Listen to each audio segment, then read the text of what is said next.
So in this SUPboarder video, we're going to be talking about the Bravo GE 21.2. This is the new battery operated electric pump from Bravo with a maximum pressure of 21.7 psi. Now, we've been using this pump over the last few months and we're going to give you our full thoughts and impressions of this pump and help you understand if this pump is right for you. So this is the newest addition to the Bravo range. A few weeks ago, we reviewed the Bravo GE BP1. That was not a battery pump. It did not hold charge. You had to plug it into a car and have the car running to inflate your board. This is a battery pump. So you charge it up before it holds charge and has a maximum pressure of 21.7 psi. The weight of the pump, it weighs 5.42 kilograms or 11.94 pounds. So it's a lot heavier than the other lighter 12 volt car operated pump. And its max flow rate is about 125 litres a minute. This pump retails about €230 to €270 online.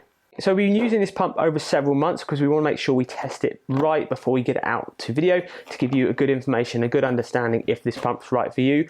The board that we've been using to do most of this test and review on has been a 10.6 board by 31 inches by 6 inches thick, and that brings the volume at 270 litres. Now, we tested how many boards it could pump up and we tested how long it would take to pump those boards up as well. It pumped on one charge 3.5 boards, so it pumped 3.5 boards to 270 litres, and that was up to 15 psi. So you're going to be expecting to get 2.5 to 3.5 boards depending on your board size with this pump. The time it took to get a 270 litre board to 15 psi was averagely 8 minutes and 40 seconds. We repeated the test time and time again, and we deflated and rolled up the board every single time to make sure the same amount of air was in the board when we started. To equivalent other pumps on the market, this pump was the same, if not a tiny bit quicker, not as fast as the smaller pump that you have to plug into your car cigarette lighter or onto the batteries. This was a little bit slower, but remember, this can go to a higher PSI pressure. We did test this pump pumping the air into a board up to 20 psi because that was a maximum that the board recommended, and that took 10 minutes and 50 seconds. So a little bit longer to get that higher pressure, but it does get the higher pressure in the board.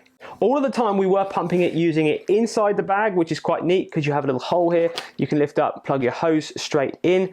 There is not a deflation setting on this pump, so it's only an inflate pump. There is an automatic cutoff here that you can adjust to, say, the level of the pump. And there's actually an inbuilt PSI pressure indicator here, which says what level the PSI is in your board or how close you are to finishing off your board before you go paddling.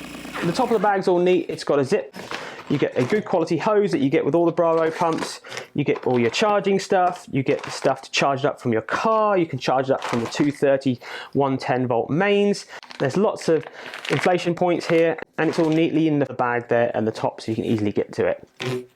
The downside to this pump, it is quite noisy at about 85, 87 decibels. So definitely if you're paddling early mornings, you are not going to be very popular with the local neighbours. Yes, you can shut the lid down, which does keep the noise down quite a lot, but you've still got quite a noisy pump.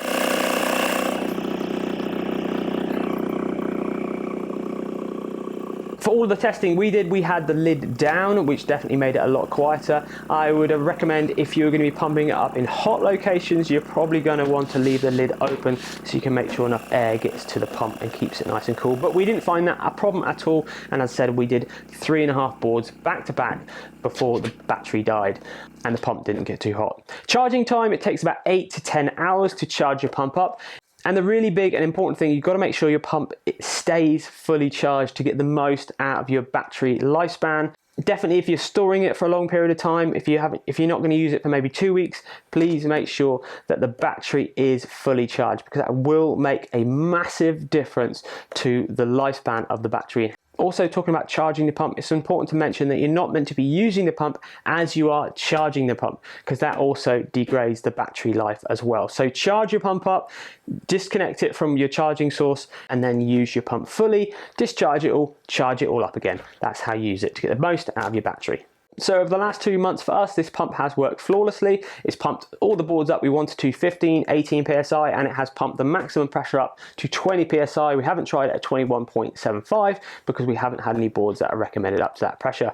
But it's worked, it's fine. It's a little bit noisier than maybe we would like, so maybe in the future trying to make it a little bit quieter would be nice, but having the nice carry case does make it a lot quieter and it makes it nice and easy to transport. Talking about value for money, well, these pumps are right up there on the price point. They are from a well-known name from Bravo, and Bravo are putting a lot more time into customer service. They've got a lot more information on their website, but it is up there on the price point. If you are looking at a battery-powered pump, you're going to be looking pretty close to those price points. Possibly you could find them online a little bit cheaper.